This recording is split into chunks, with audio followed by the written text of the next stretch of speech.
पहले तो आने वाले होली और इस बार अनेक वर्षों के उपरांत होलिका दहन का मुहूर्त हमारे अनेक पंडितों ने प्रयास करने के बाद 2 तारीख होलिका दहन का मुहूर्त निकाला है। मैं आप सबको होली पर्व की अग्रिम शुभकामनाएं देता हूं। साथ ही साथ हमारे लिए गौरव का पल है, गौरव की बात है हम राजस्थान वासियों के लिए कि महामहिम राष्ट्रपति महोदय का भी राजस्थान पर आगमन होने की पूरी संभावना है और आगामी 28 फरवरी को यशस्वी प्रधानमंत्री जी दोनों का ही यशस्वी प्रधानमंत्री जी का राजस्थान की तरह अजमेर पर कायड़ में कार्यक्रम है। उस सब के लिए भी आप सादर आमंत्रित है। मित्रों, आज की मंत्रिमंडल की बैठक में 2 नए विधेयक को मंजूरी दी है। इसमें पहला है राजस्थान पंचायत राज अधिनियम 2026 और राजस्थान नगरपालिका अधिनियम 2026। पंचायत राज अधिनियम की धारा 19 में ये प्रावधान किया गया था और तत्कालीन परिस्थितियों के देखते हुए जरूरी भी था। जनसंख्या का घनत्व बढ़ जाता था, जनसंख्या का रेशियो बहुत बढ़ रहा था, जनसंख्या का विस्फोट हो रहा था और अनेक परिस्थितियों में जनसंख्या नियंत्रण करना आवश्यक समझा गया था। विशेषज्ञों ने, आर्थिक दृष्टि से काम करने वाले विशेषज्ञों ने भी ये राय दी थी कि जनसंख्या नियंत्रण भारतवर्ष के लिए जरूरी और इसीलिए जो हमारे सरकारी अधिकारी थे उनके प्रमोशन के संबंध में भी ये प्रावधान किया था कि 2 से अधिक बच्चे होंगे तो प्रमोशन नहीं होगा। और नगर पालिका और नगर अधिनियम में भी प्रावधान किए गए थे कि 2 से अधिक संतान होगी तो उनके चुनाव लड़ने की ये अयोग्यता होगी। राजस्थान सरकार ने कालांतर में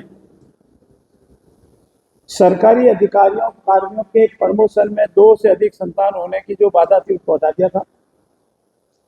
और अब पूर्व में जो जनसंख्या का रेशियो 3.2 था वो इन 10-15-20 सालों में करते धीरे धीरे 2 पे आ गया। अब सब तरह से ये मांग की जा रही है कि जो योग्य व्यक्ति है, सक्षम है,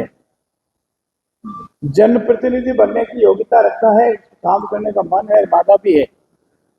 पर मात्र उसकी 2 से अधिक संतान होने से वो अयोग्य माना जा रहा है। इस प्रावधान को ठीक किया जाए और आज इन दोनों विधेयकों को मंजूरी देते हुए पंचायत राज अधिनियम की धारा 19 में और उसके स्पष्टीकरण में और नगरपालिका अधिनियम की धारा 24 में संशोधन करते 2 या अधिक संतान होने के बावजूद भी वो जनप्रतिनिधि अन्य योग्यताएं रखता है तो वो चाहे पंचायत राज का कोई भी इलेक्शन हो या नगर निकाय का कोई भी इलेक्शन हो, चुनाव लड़ने के लिए योग्य माना जाएगा। और आज के बाद ये जो पूर्व में अनेक प्रश्न करते थे कि इसका क्या होगा, आने वाले इसी कोशिश है इसी विधानसभा सत्र में इन दोनों विधेयकों को जो बिल आज हमने मंजूर दिया है इसको कानून की जामा पहचाएंगे और प्रावधान जो है पंचायत राज अधिनियम की धारा 19 या सब क्लोज 4 और इसका जो एक्सप्लेनेशन स्पष्टीकरण है उसको दोनों को डिलीट करेंगे और इसी तरह नगरपालिका अधिनियम की धारा 24 में ये संतान संबंधी जो प्रावधान है अयोग्यता का उसको भी डिलीट करेंगे। और तीसरा मित्रों, ये जो कुष्ठ रोग की बीमारी है इसको कठिन, बहुत भयंकर व्यावहारिक बीमारी माना गया, सीरियस बीमारी माना गया। अनेक तरह की आवाज आ रही थी कि नहीं ये सीरियस बीमारी नहीं है और इस संबंध में माननीय सर्वोच्च न्यायालय में प्रकरण हुआ और माननीय न्यायालय ने ये कहा कि नहीं, ये प्रावधान है वो भेदभावी है, इसको रखना ठीक नहीं है। तो सरकार ने माननीय सर्वोच्च न्यायालय के आदेश के अनुसार कि जो कुष्ठ रोग वाले जो प्रावधान हैं उन प्रावधानों को भी आज हटाने का निर्णय लिया है। और अब ये जो एसपीसी यूनिट पिटिशन नंबर 23/2010 थी और 7/5/2025 को मई 2025 में ये माननीय सर्वोच्च न्यायालय का निर्णय आया था, उसकी पालना में इसको भी हटाने का निर्णय लिया है। और चौथा जो महत्वपूर्ण निर्णय लिया है, पंचायत राज के विकास की आधार जुड़ी है हमारा, पूर्व में इसका शब्द था ग्राम सेवक, अब है इसका वीडियो, और उससे अफसर बड़ा होता है बीडीओ, ब्लॉक लेवल ऑफिसर और विलेज लेवल ऑफिसर। इनका प्रमोशन होता है और प्रमोशन होने के बाद असिस्टेंट वीडियो बनते हैं, परंतु इनकी प्रमोशन का जो स्कोप है वो बहुत कम है। अभी राजस्थान में जितने हमारे ये ब्लॉक लेवल ऑफिसर हैं, इसकी संख्या करीब 11,000 से अधिक है, 11,304। और जो इनका प्रमोशन होने के बाद जो अधिकारी होते हैं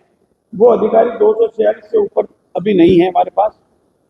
और इनका पे ग्रेड लेवल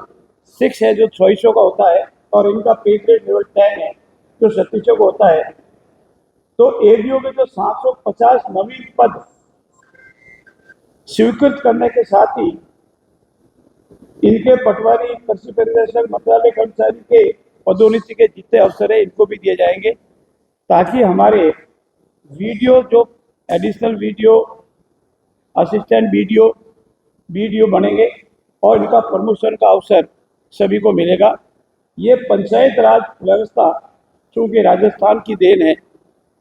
माननीय पूर्व प्रधानमंत्री ने नागौर से इसकी, नेहरू जी ने इसके प्रारंभ किया था, और राजस्थान में ये सबसे सशक्त कानून है। और इस कानून की मार्फत हम जनता को ये संदेश देना चाहते हैं, जो योग्य है